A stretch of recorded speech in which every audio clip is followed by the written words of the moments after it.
Ќе се дестабилизира Скопје или не? Дали, кој и зошто би подготвувал дестабилизација? Препукувањата за проблемите на територија на град Скопје продолжуваат.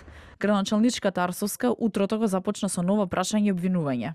Им се дестабилизира милионскиот бизнис, им се дестабилизира Аганиу Меджити и Адеми. Утрово ми јавија дека сковалја план сега да го дестабилизираат Скопје. Ке почнат со ЈСП, па со комунална хигиена и ке креираат хаос, за да дефокусираат и владеат. Ете што ке се случува од денес. Бизнес коалицијата со Аганиу, Меджити и Адеми не смее да трпи. Владеачката ВМРО ДПМН го повтори ставот. Арсовска е причината за хаосот во Скопје. Градоначалничката да не си прави алиби за својата неработа, единствениот извор на хаос во градот Скопје е токму таа.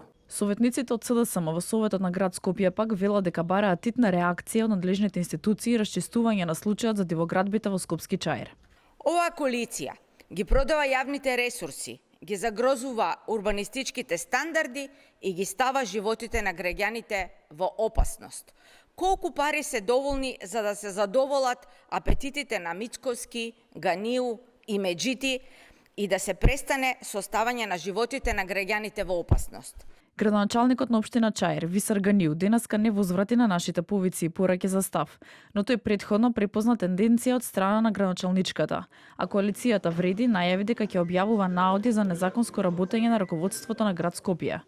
Беше посочено дека јавното претпријатие Комунална хигиена подпишувало договор со синот на градоначалникот Блерин Беџети за, како што велат, интелектуални услуги, давање на совети за заштита на животна средина во висина од 12.000 евра.